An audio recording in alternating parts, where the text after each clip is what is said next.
पार्टनरमा business गर्न खोज्नु भएको थियो अनि कसैले आएर तपाईलाई भन्यो कि पार्टनरमा बिजनेस गर्ने नै होइन। के साँच्चीकै पार्टनरमा बिजनेस गर्ने होइन या पार्टनरमा गरेको बिजनेस चाहिँ चल्दैन या चलाउन सकिँदैन? के हो त समस्या? वास्तवमा यसो हामीले बाहिर निहालेर हेर्नुहोस्, तपाईको वरपर जति ठुलो स्किलका बिजनेसहरू छन् नि, ती बिजनेसहरू पार्टनरमै गरिरहेछन्, पार्टनरमै चलिरहेछ, पार्टनरसिपवाला बिजनेस नै चलिरहेछ। यदि तपाईले ठुलो प्लेटफर्ममा जानु छ, ठुलो मार्केट बनाउनु छ भने तपाईले आफ्नो बिजनेस चाहिँ पार्टनरमै गर्नुपर्ने हुन्छ।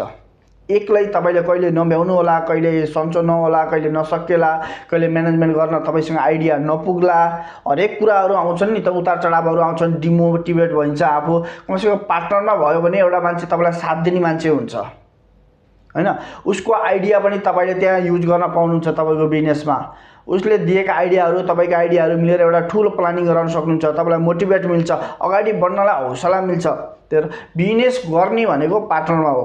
तर एउटा कुरा चाहिँ के छ भने यहाँ चाहिँ ध्यान दिनुपर्ने, आफूसँग मिल्ने एउटै कन्सेप्ट भएको, एउटै उद्देश्य भएको व्यक्तिसँग समन्वय गरेर बिजनेस गर्नु पर्यो। तपाईको हरेक कुराहरू लिखित रूपमा लेखेर तपाईका त्यहाँभित्रका नियम कानुनहरू हैन, त्यहाँभित्र कसरी चलाउने, के गर्ने, कस्ता कस्ता कुराहरू चाहिँ उल्लेख गर्ने भनेर हरेक कुराहरू चाहिँ लेखेर एग्रिमेन्ट गरेर काम गर्नु पर्यो। त्यसको लागि भोलिको दिनमा कुनै पनि प्रब्लम त्यस्तो नआओस्।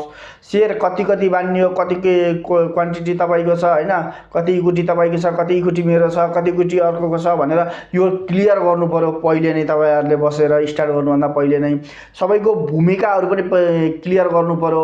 कहिलेकाहीँ मेरो भूमिका अर्को हुन्छ, तपाईको भूमिका अर्को हुन्छ। तपाईको भूमिका के हो, मेरो भूमिका के हो, यो ठाउँमा काम पर्यो भने कसले गर्ने, यो ठाउँमा कसले गर्ने भनेर भूमिकाहरू पनि क्लियर गरेर काम गर्नु पर्यो पार्टनरमा। यसरी गरियो भने तपाईको व्यवसाय बल्ल ठुलो स्केलमा जान्छ, ठुलो बन्छ, ठुलो स्केलमा गएर काम गर्न सकिन्छ र त्यो व्यवसायलाई चाहिँ ठुलो बनाउन सकिन्छ।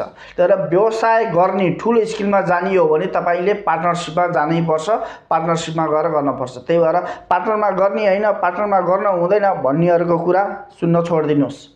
उनीहरूले सानो तरिकाले सोचेका हुन्छन्, सानो सानो पसलहरू गरे जस्तो मान्छन्, त्यही हिसाबले पार्टनरमा गर्ने हैन भन्छन् हैन। तर एउटा व्यवस्थित तरिकाले पार्टनरमा गर्नु भने त्यो बिजनेस एकदम छिटो ग्रो हुन चाहिँ हेल्प गर्छ है त। Thank you.